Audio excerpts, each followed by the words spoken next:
Welcome. It's good to be back in church again this week after a brief period of isolation for some of us, including me. We're all well, by the way. None of us ever had any symptoms. So we're back out in the world once more again. Hooray. And good morning to everyone joining us online this morning. And as you can see too, normal service has been resumed with Myron back at the helm again. So let us begin this morning, as is our custom, by lighting our chalice candle. And if you're at home and you'd like to light a candle too, then please do so.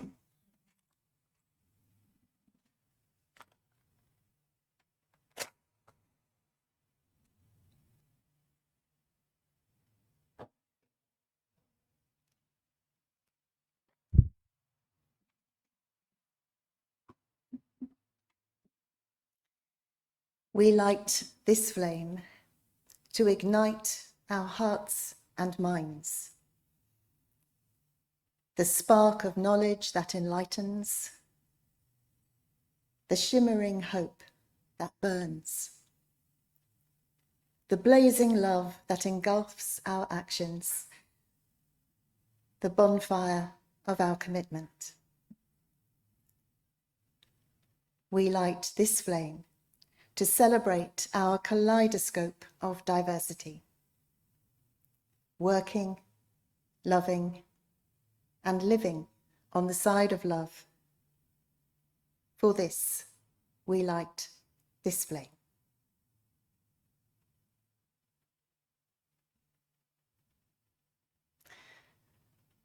Today is the last Sunday of Pride Month.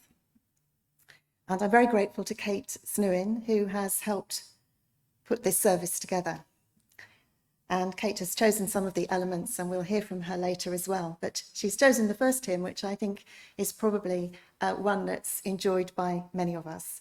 It's a good, joyful, life-affirming hymn, I think. It's number 33 in the purple hymn books, Enter, Rejoice, and Come In. Now, I've given everyone a hymn book today in the church. I'm afraid that doesn't mean you can actually sing, but it does mean you can at least follow the words, which is something, isn't it? And hum along if you'd like to. And if you're online, then please join in full-throatedly, if that's the right expression. So here we go. Number 33, Enter, Rejoice, and Come In.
Nice to move and tap your feet. Let's come to a time of prayer. And this is a prayer by Amy Johnston.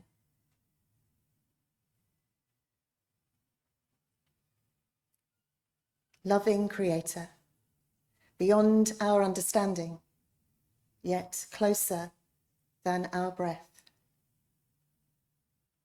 Breathe into us your love, so that we may love ourselves and others as you do. Help heal the fear, hate, and judgment that wound so many. Help us know deeply and certainly that your love transcends all labels, all categories, all words. Your love is. Your love rains down on us all. Everyone is invited to your table. We each bring our whole and broken parts and come together in your love, which binds us and heals us all. May it be so. Amen.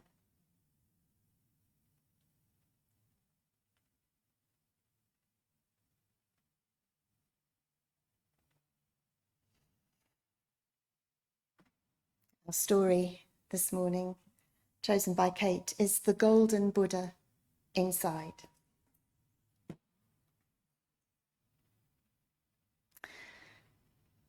During the mid-1950s in Bangkok, a huge clay statue of the Buddha began to crack due to heat and drought. When some monks arrived to investigate, they shined a torchlight into the largest of the cracks. And what they saw surprised everyone. Deep under the grey clay was the gleam of gold. No one had known that inside this popular but ordinary-looking statue was a solid gold Buddha. As it turns out, the statue had been covered with plaster and clay 600 years earlier to protect it from invading armies. Although all the monks who lived in the monastery at that time had sadly been killed in the attack, the Golden Buddha, its beauty and value covered over, had survived, untouched.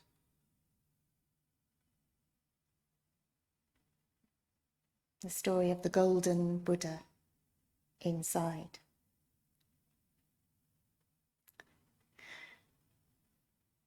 And so I invited Kate to say something this morning about her own life and her experience of coming here too.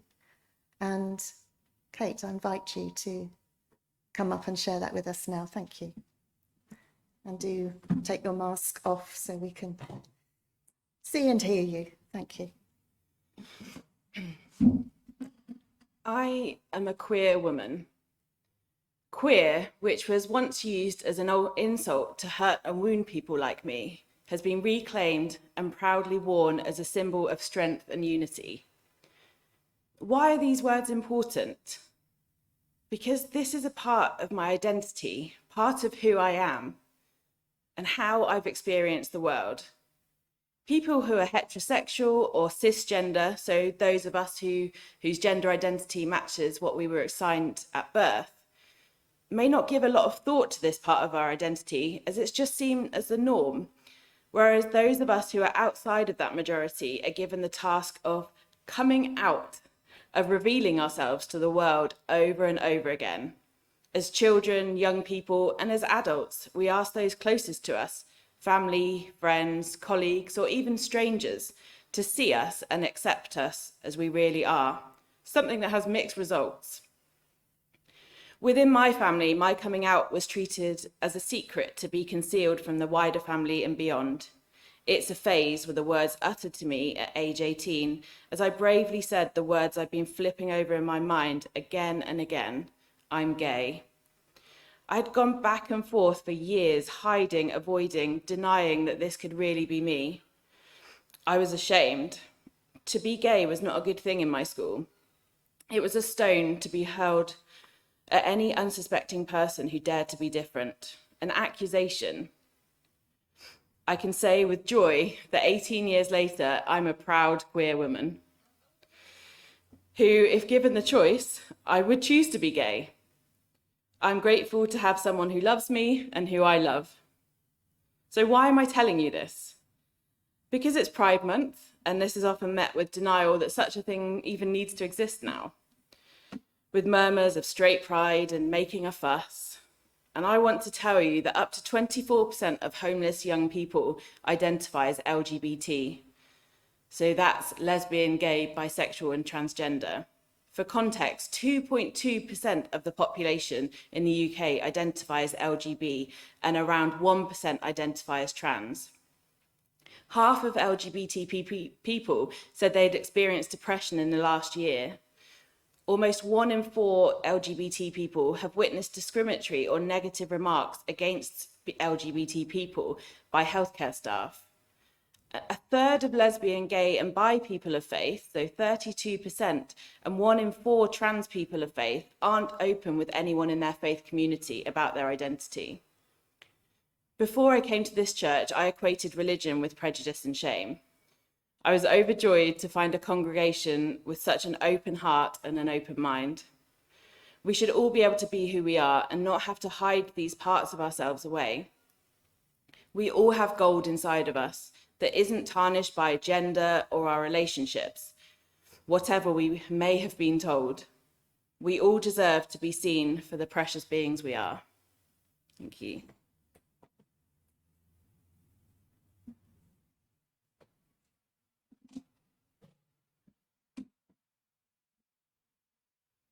Thank you, Kate.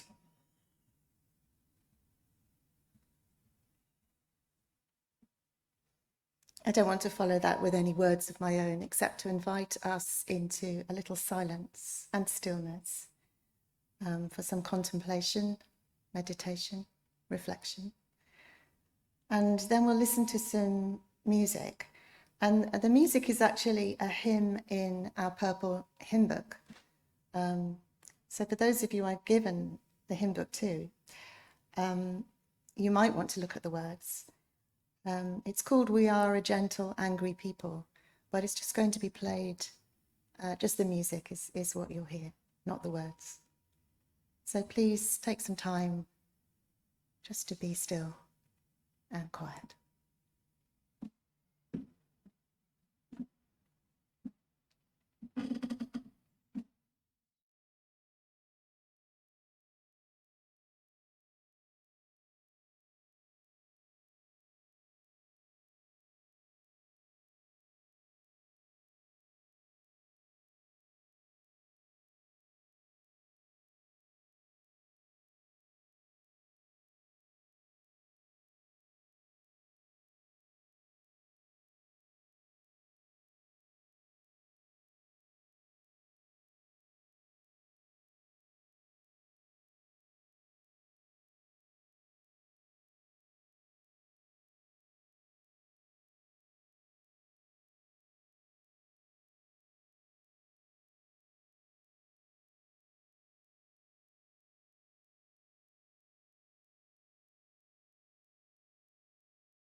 Just before I start the address, Anne, could I ask you just to check if the door's okay?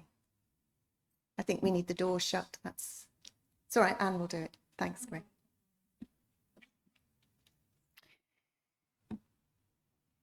Some years ago, at a ministers' conference in Great Hucklow, which is that was a bang of a door for those of you wondering, a young black lesbian American minister was leading a session for us with great verve and vitality.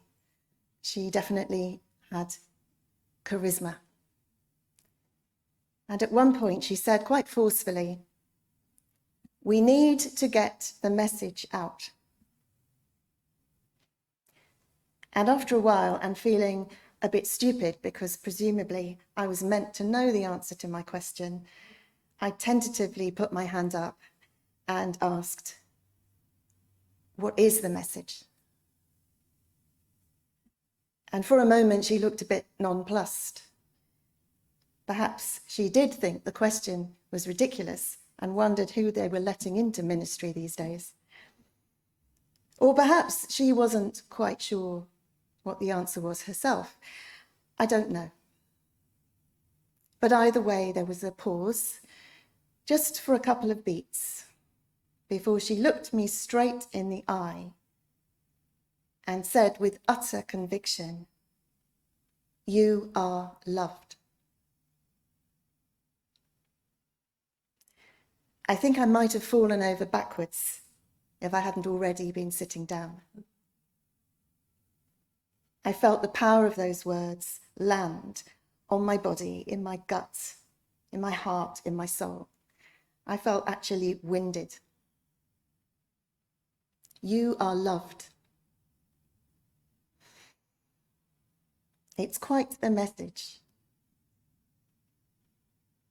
It can't be proved, of course. It's a statement of faith.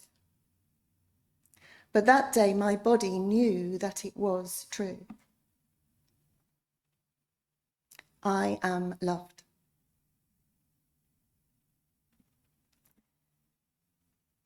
So I wonder how many of you, when you hear those words, "You are loved," immediately think, "I'm not."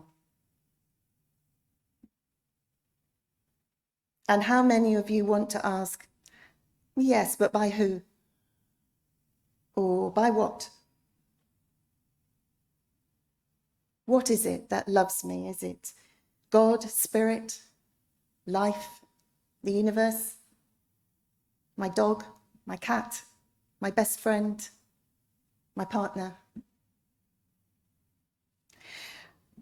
The words "you are loved," I think, are partly so powerful because they simply don't address the question of who or what is doing the loving.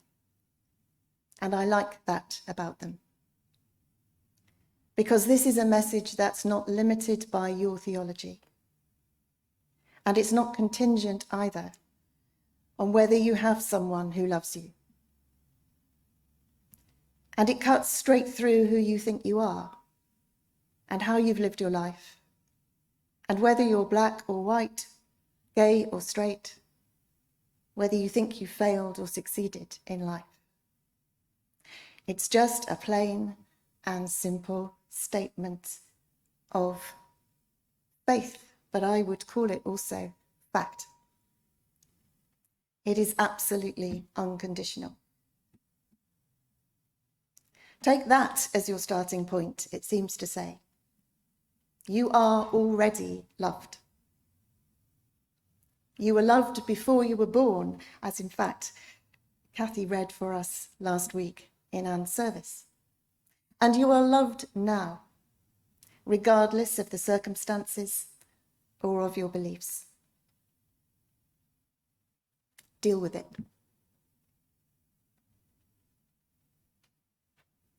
I could stop there. After all, that is the message. You are loved.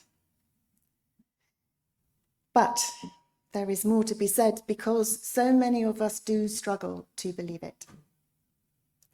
So many of us do feel ashamed, inadequate, judged, lesser, marginalised, simply for being who we are,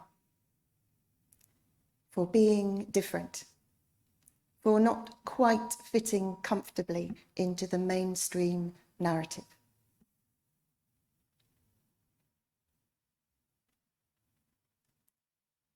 I don't know about you, but I found Kate's words of testimony incredibly powerful and moving. And some of the figures that she quoted, shocking. A third of LGBT people are not open with anyone in their faith community about their identity. Third, and I think that one particularly struck me because we are a faith community. And I'm so grateful to Kate for speaking up and coming out yet again here. As she said, sometimes people will say there's really no need to talk about your sexuality. Why do people keep having to mention it? Why can't they just be? But as she said, if you're queer, as she is, then that is more than just your sexuality. It is a vital part of how you understand and experience life. It's part of what makes you, you. Keeping quiet about it can feel like a denial of your very self.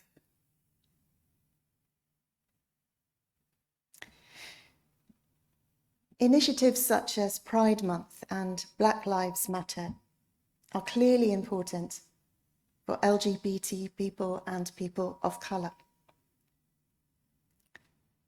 But more than that, they have the potential to help everyone if we're able to drop our fear about them. There shouldn't be anything threatening about other people articulating the ways in which they experience prejudice and judgment, about the ways they feel somehow they don't fit in, as far as other people are concerned.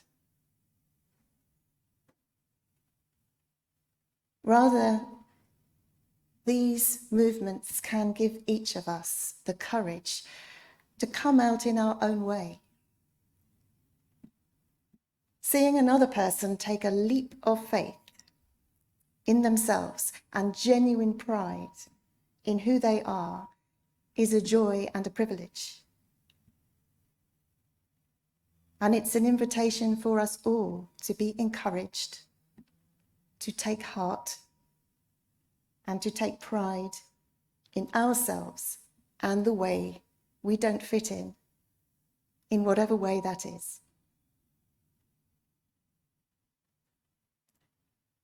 So thank you, Kate, for being so brave and for trusting your faith community today enough to speak out. And I know how much courage it takes. And it's a great gift.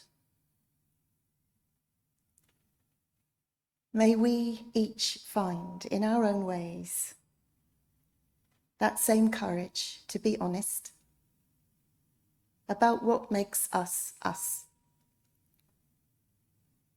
May we find the generosity to accept ourselves as we are and others as they are. May we be willing to seek out the golden Buddha within each one of us.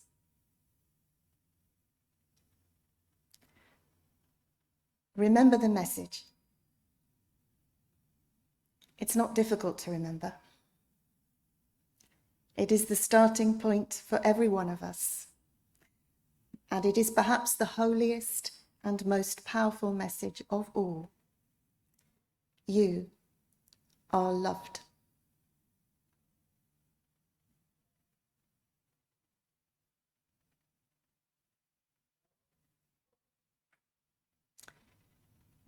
Let's sing. Our second and final hymn is number 208 in the purple hymn books. It's called When Our Heart is in a Holy Place. Again, I find it an uplifting hymn, and I think it speaks to the message today. 208, When Our Heart is in a Holy Place.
May our hearts be in a holy place. And I'd like to close with a blessing. And this blessing is by H.P. Rivers, who's the Director of Religious Exploration at the Unitarian Universalist Church of Tallahassee. And she writes, "Blessed are the wanderers, seeking affirmation. Blessed are the worshippers, praying from closets, pulpits, pews, and hardship. Blessed are the lovers of leaving family and familiarity, leaving tables where love is not being served.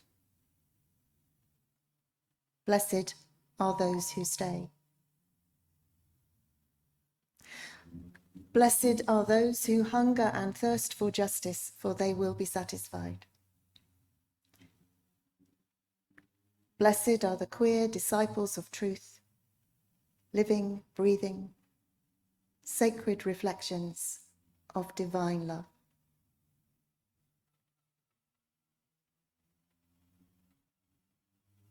Amen.